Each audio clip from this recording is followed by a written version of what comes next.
From the most remote islands in the world to an extreme community at the edge of existence, here are 10 of the most isolated communities at the end of the Earth.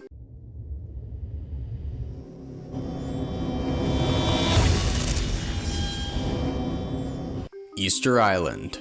It's hard to find a more isolated community than Easter Island. This place was so remote that the people who lived there basically went extinct because they ran out of resources. This is something that has not happened to any other society in the world. Imagine you lived on an island and suddenly you ran out of trees. It would basically mean the end of your civilization. Easter Island is located off the Chilean coast and it's only about 64 square miles, 165 square kilometers. Not only is Easter Island one of the most remote places in the world, but it's also one of the most mysterious. There have been a lot of theories thrown around about the collapse and the society that lived there, and there have been plenty of conspiracy theories surrounding the giant statues that dot the entire island. The first inhabitants only arrived about 900 years ago, and the total population only ever increased into the low thousands. The island would have had chiefs, priests, fishermen, farmers, and people who built the giant statues. But because of their isolation from the rest of the world, these guys went in a totally weird direction. They were obsessed with building the huge Moai statues, and many believe this was their downfall. Today, there are only a few people still living on the island, and they mostly cater to tourists who fly in from mainland Chile. Utqiagvik, Alaska. Let's jump to the northernmost town in the United States. As you probably already guessed, this is in Alaska. It's the town of Utqiagvik. And every year from between November and January, there is absolute darkness. This phenomenon is known as a polar night, and for 2 full months, there is not a single drop of sunlight in this town. It's literally like walking into the heart of darkness. In terms of isolated communities at the edge of the world, if you're here in the winter, it literally feels like you're at the end of existence. It feels like the lights have gone out and they are never coming back on. The town was known as Barrow until it changed its name in 2016. It's completely surrounded by wild tundra and not accessible by road. You can only arrive by taking an airplane. Between December and March, the average high temperatures remains below zero. And according to Business Insider, this isolated region is home to only around 4,000 people. The local Inupiat people call this place home, and there are a handful of scientists who come to the area for special studies. To give you a rough idea of just how isolated this little town is, it's 500 miles from Fairbanks in Alaska, and Fairbanks is already a pretty isolated place. If you were to look at the map, you would see that this town is literally at the top of the world.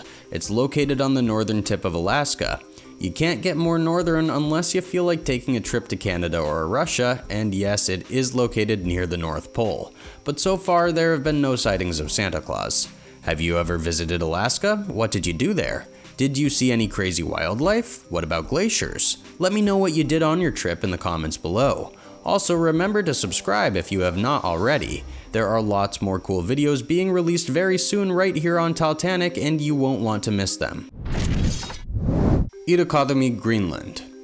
The town of Ittoqqortoormiit in Greenland is one of the most isolated places in the world. Just getting to here is an adventure in itself.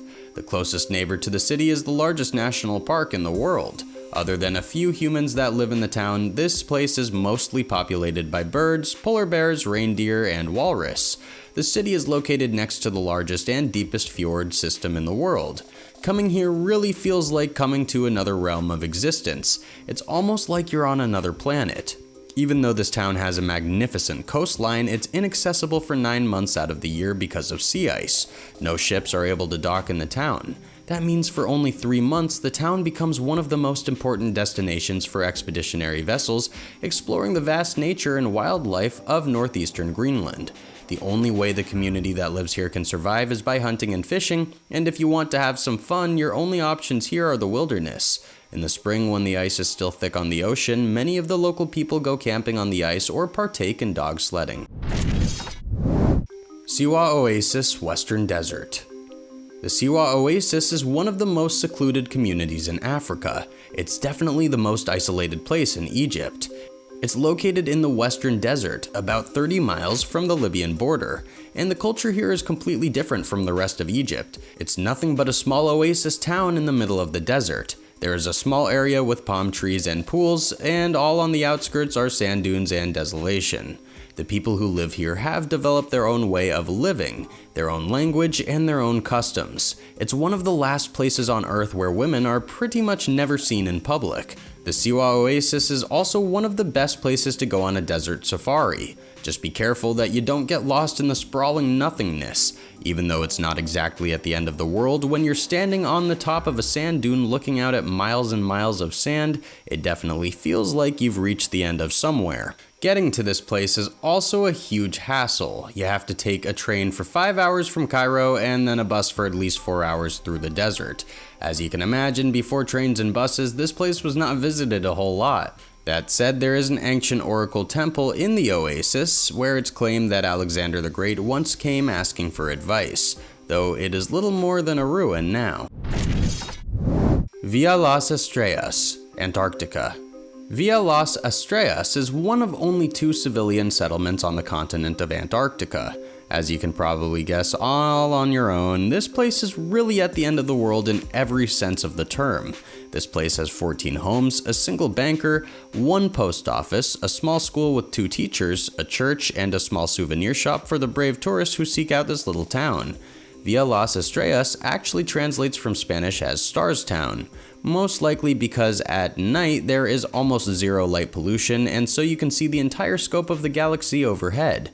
The population here is just around 100 during the summer, and there are even fewer people in the winter. It really makes you wonder what kind of isolated cabin fever type drama goes on here in the winter when there's only about 50 people around. La Rinconada, Peru.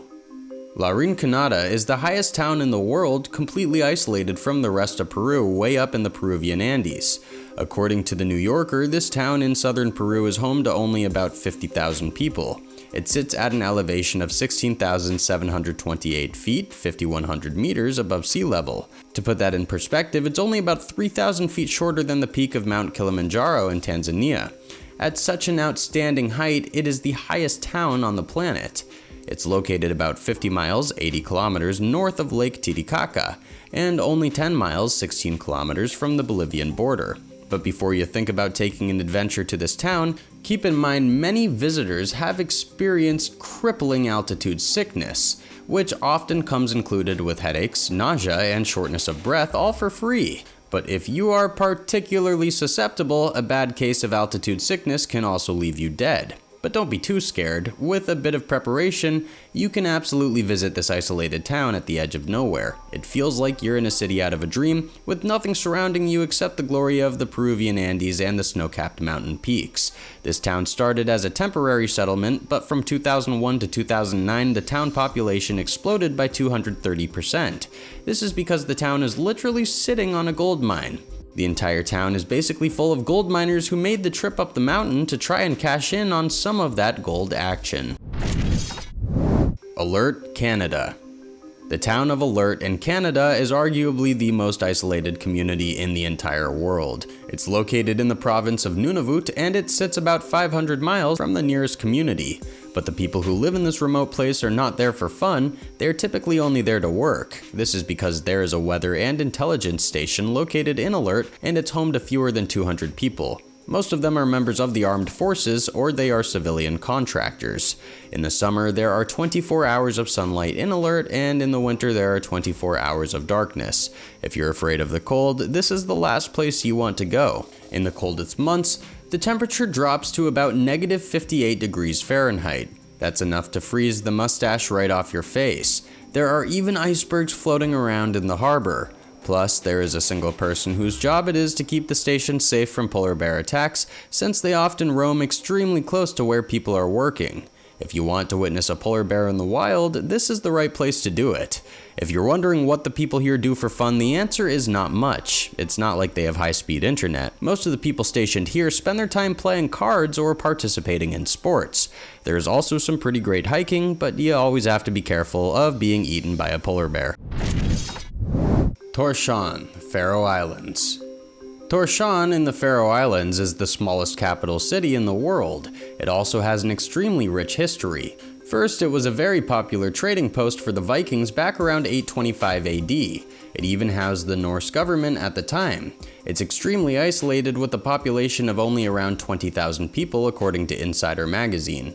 Within just minutes of pretty much anywhere, you can be standing at the edge of existence looking out across the Great Blue Ocean. This place is so remote that they speak Faroese, an ancient language derived from the original Norsemen who settled on the islands over 1,000 years ago. It's very close to Icelandic, but after 1,000 years of isolation, it became its own kind of language.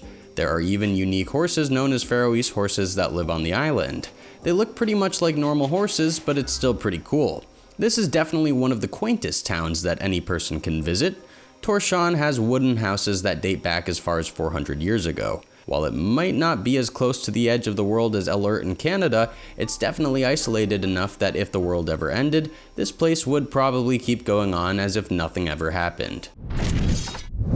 Pitcairn Island.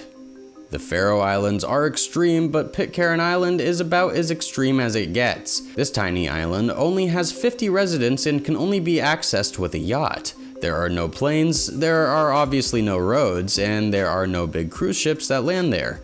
The island is located in the middle of the Pacific Ocean, more than 3,000 miles from any continent. It's literally a dot in the middle of the sea. The main industry on the island is tourism, and the inhabitants have an astonishingly long life expectancy. Most of the 50 or so residents can be expected to live for at least 90 years. This island also has a pretty cool history. Back in 1789, British sailors actually rose up and had a mutiny, and they ended up settling on Pitcairn Island and on Tahiti all by themselves. The mutineers who settled on Tahiti were eventually arrested by the British, but the few who settled on Pitcairn were never apprehended. They were able to build their own community completely free of any government ruling. It was not until 1838 that the island finally became known as British territory, but that did not stop them from doing their own thing. Today you will find that all 50 of the residents are actually descendants of the original mutineers. This may sound pretty cool, but I'm betting after all these years there are probably some serious issues with the bloodlines. I don't want to make any accusations, but somebody may have married somebody's cousin. Oymyaken, Russia. If you thought some of the places that I already mentioned are cold, just try to visit Oymyaken in Russia. This is the coldest inhabited town on Earth, and it's one of the most remote and isolated communities ever. There are only around 500 people living here, and they brave some of the worst temperatures imaginable. On the coldest day, the temperature can dip to a staggering -90 degrees Fahrenheit, -68 Celsius. That's not only cold enough to freeze your mustache off, but it's cold enough to freeze your whole face off. The average temperature is -58 degrees Fahrenheit, -50 degrees Celsius, and that is not much better. In terms of isolation, the only way to get to this place by car is by driving for 2 straight days down a barren road. And don't even try it in the winter when the road is covered in snow and ice. You would probably never make it. Just looking at some of the images of this place in the winter, it literally looks like a frozen dystopia. Still, life is apparently pretty normal. The area has a school, a post office, and even a bank. Plus, there are lots of dogs. Oh yeah, and literally everything is covered in snow. It's a miracle that life continues to go on here. As a side note, if you want to see some of the coolest ice sculptures in the world, Oymyaken is the place to do it. An ice sculpture can last for months here without ever thawing. If you had to choose only one, which of these isolated towns would you visit? Let me know your thoughts in the comments. Be sure to subscribe if you haven't already, and thank you very much for stopping by. Come back soon for another exciting video.